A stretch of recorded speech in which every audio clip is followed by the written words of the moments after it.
Temos aqui três tipos de filtros de umidade habitualmente usados em sistemas de refrigeração ou de ar-condicionado. Porquê a necessidade destes filtros serem instalados nesses sistemas? Bom, quando um sistema é montado, por muito que o fabricante não queira, alguma umidade se introduz nele, particularmente no óleo do compressor, que de alguma forma é hidrófilo. Portanto, ele consegue misturar-se de alguma maneira com a umidade. Portanto, a umidade ambiente, atmosférica, não é assim? Portanto, acabará por entrar, enquanto o sistema está aberto, está em fabricação, acabará por entrar e algum dele vai se fixar no óleo, ou o sítio onde habitualmente ele se fixa mais. Portanto, quando o sistema é finalmente fechado, carregado e posto em funcionamento, é importante que alguma coisa no sistema consiga apanhar esses restos de umidade que há dentro do sistema. Às vezes é mais, às vezes é menos, mas normalmente não é muita, mas o suficiente para poder causar distúrbios, pelo menos nos sistemas de refrigeração que trabalham habitualmente a temperaturas negativas, porque nesses casos vai-se formar gelo no dispositivo de laminagem, quer ele seja um capilar, quer seja uma válvula de expansão. Portanto, essa é a razão principal. Uma razão secundária tem a ver com também o evitar alguma corrosão. Os filtros secadores são habitualmente colocados entre o condensador e o dispositivo de laminagem. Portanto, como eu disse, o capilar ou a válvula de expansão, seja ela de que tipo for, são habitualmente lá colocados. E há, grosso modo, dois tipos. Aqueles que são de aplicação por soldadura e aqueles que são de aplicação por apocardamento. Portanto, neste caso aqui, bastará retirar os tampões. Este filtro já deu o que tinha a dar, aqui, este é novo. Portanto, bastará retirar os tampões e colocar o filtro no local, conforme necessário. Este filtro habitualmente não tem marca, não tem nada. Ele está colocado dentro dos sistemas com muita frequência, soldado diretamente ao capilar. Portanto, isto é o tubo onde chega o fluido no estado líquido e aqui é o capilar. Estes filtros habitualmente não têm nada escrito, são apenas isto, e nós sabemos que são filtros de umidade porque estão imediatamente antes do capilar. No entanto, existe a versão de soldar também destes filtros. Portanto, este, por exemplo, que é bastante grande, tem aqui dois tampões e não tem roscas, portanto é suposto ele ser soldado no sistema. Que problemas pode haver com este tipo de filtros? Bom, sendo filtros para remover umidade, uma das coisas que nos interessa saber é se ainda haverá, num determinado momento, umidade a circular ainda no sistema. A forma de se saber isso implica o uso de um visor de líquido.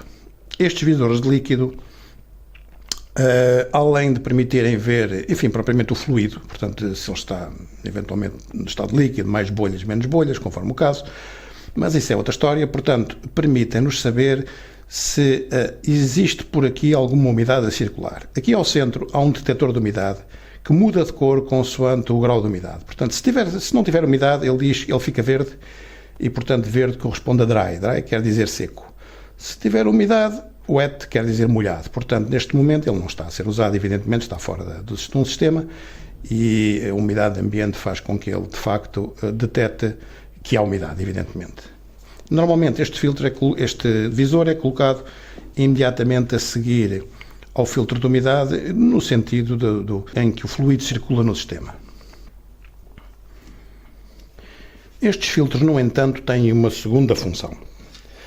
Aqui dentro há um filtro e esse filtro, a presença dele é muito importante por duas razões. Em primeiro lugar, porque este material de que é feito o filtro, portanto, que é um material que absorve a água, portanto, ela é absorvida por este material e daqui não mais sai, não é possível retirá-la de cá, mas a verdade é que desagregam-se daqui umas quantas partículas com o passar do tempo. Essas partículas têm que ser retidas sob a pena de poderem ir parar ao capilar ou à válvula de expansão e entupirem o capilar ou a válvula de expansão.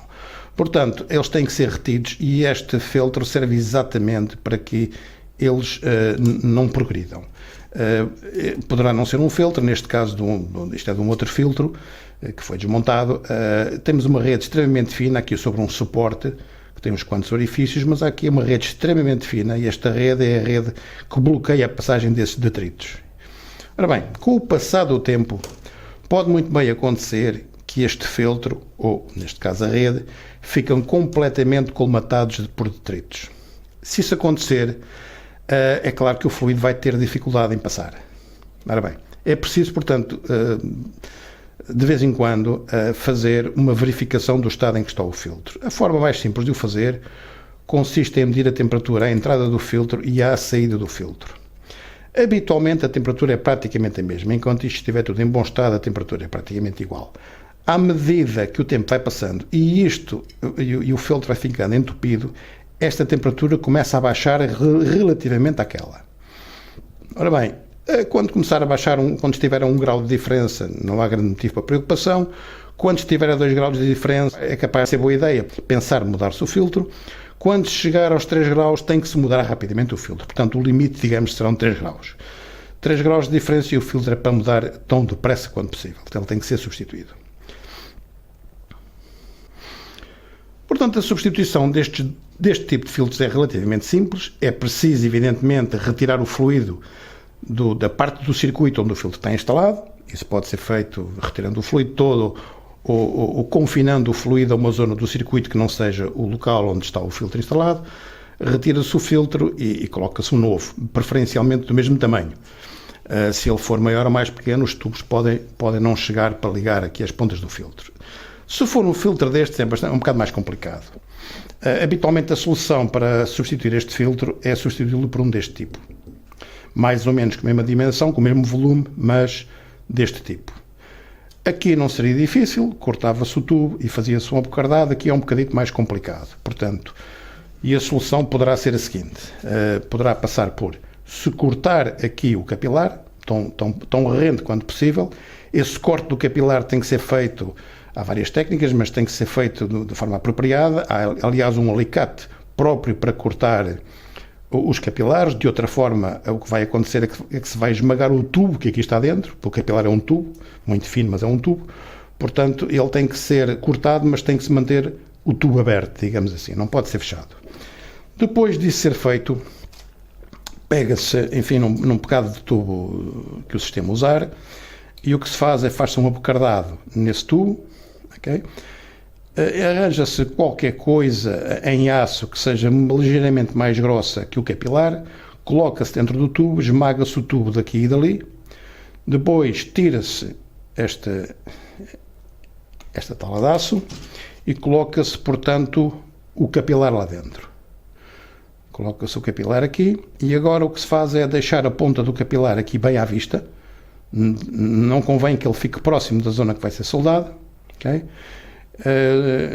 Enfim, prende-se isto a algures e aqui basta pôr uns pingos de estanho aqui à volta. Basta soldar a estanho. Pode soldar-se a cobre, mas basta soldar a estanho, ok? De forma que isto fique completamente fechado. Depois é preciso verificar se por acaso a solda não conseguiu entrar o suficiente para ir tapar o capilar. Portanto, o capilar não convém sair, convém ficar aqui dentro, mais ou menos bem à vista, para se poder ter a certeza que não houve acidente. A partir daí, enrosca-se o novo filtro e o problema fica resolvido. Todos estes filtros são unidirecionais, portanto, eles trabalham apenas num sentido, o fluido tem que entrar por ali e sair por ali. A razão é simples, é que o filtro tipicamente o filtro de partículas está nesta zona aqui, está na zona da saída. No entanto, há filtros bidirecionais, em que o fluido pode entrar por qualquer lado. Normalmente são assinalados, não é o caso de nenhum destes, mas existem filtros bidirecionais para serem usados em sistemas em que na zona onde é preciso instalar o filtro, o fluido tanto pode circular num sentido como no outro.